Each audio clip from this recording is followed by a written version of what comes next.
Si on espère connaître un jour l'origine du mal, les experts de l'OMS tempèrent les attentes autour de leur mission. Il faudra sans doute des années pour savoir. She kept her way, she kept her class, she kept representing us, and she remained Cicely Tyson. Bonjour et bienvenue sur Upendo. Voici en images et en son les 5 actualités qui ont retenu notre attention cette semaine.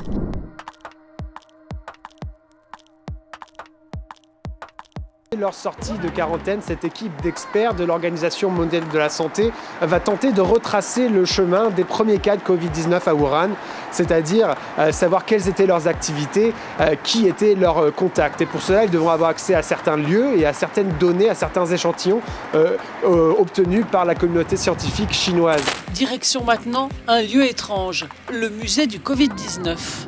Critiqué pour sa gestion des premières semaines de l'épidémie, le pouvoir communiste essaye de redorer son blason avec cette exposition destinée à célébrer sa victoire sur le virus.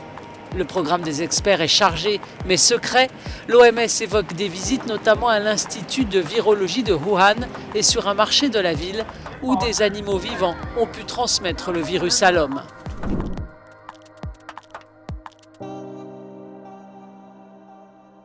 Interdiction de voyager en dehors de l'Union européenne, sauf motif impérieux. La consigne est claire, elle a pour but de limiter au maximum les arrivées sur le territoire national. Elle concerne aussi tous les territoires ultramarins français. Plus de vacances possibles donc en Guadeloupe, en Martinique, à Tahiti, en Nouvelle-Calédonie ou à La Réunion.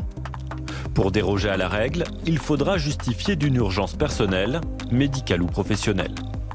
Les voyages au sein de l'Union européenne, eux, restent possibles, mais pour entrer en France, chaque individu devra obligatoirement présenter un test PCR négatif de moins de 72 heures.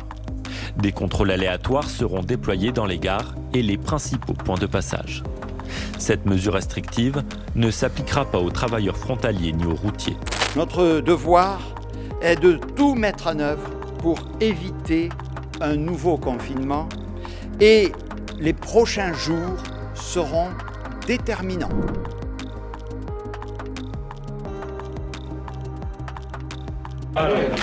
Manches retroussées, peau stérilisée, prêts à se faire vacciner. Devant les flashs, ces patients habitants de la ville de Blida sont les premiers à recevoir une dose du vaccin contre la Covid-19 en Algérie. J'ai appris hier soir que la campagne de vaccination allait débuter, alors ce matin j'ai été au rendez-vous. En plus, moi je suis diabétique. Et vous savez, à Blida, nous sommes passés par des moments difficiles. En effet, Blida a été la ville la plus touchée du pays. C'est ici qu'est apparu le premier foyer de l'épidémie en mars dernier. C'est ici donc que le ministère de la Santé a voulu débuter sa campagne de vaccination. Vendredi soir, Alger a réceptionné les 50 000 premières doses du vaccin Spoutnik commandées à leur allié russe en décembre dernier. En tout, 8 000 centres de vaccination ont été mobilisés. Pour l'heure, la population semble confiante.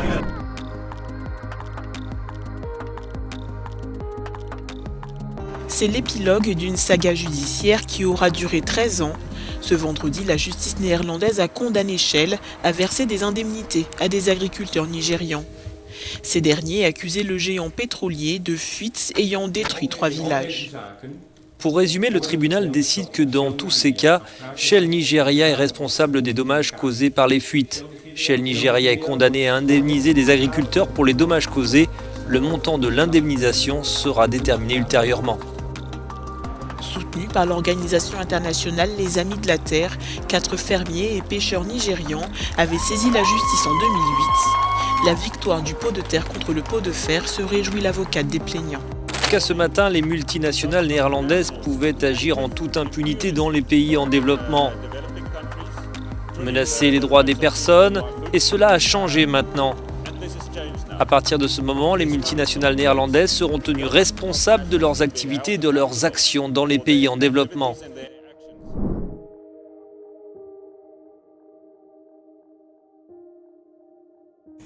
Il y a 9 jours, Yuri, 15 ans, est pris à partie par une dizaine de jeunes cagoulés sur une place du 15e arrondissement de la capitale. Pendant de longues secondes, l'adolescent, étendu par terre, est roué de coups. Certains de ses agresseurs semblent équipés d'armes contondantes. Emmené dans un état critique à l'hôpital Necker, Yuri a été plongé dans le coma pendant 8 jours. Il souffre aujourd'hui de multiples blessures. Il se réveille un tout petit peu. Par contre, il a les crises d'angoisse, il n'est pas rassuré, il ne parle pas. Il a tenté, il a essayé de parler avec vous? Il essaye, mais il n'arrive pas pour l'instant.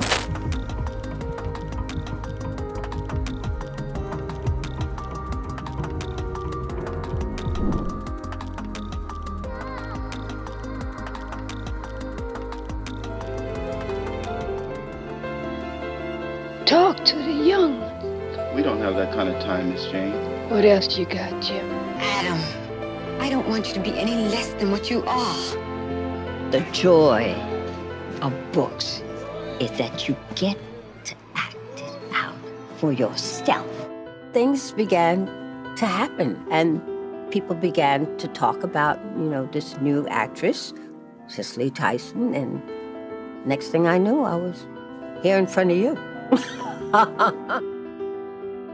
Rendez-vous dimanche prochain pour un nouveau récap actu. D'ici là, n'oubliez pas de suivre Upendo sur Instagram, Facebook, YouTube, Twitter, LinkedIn et TikTok.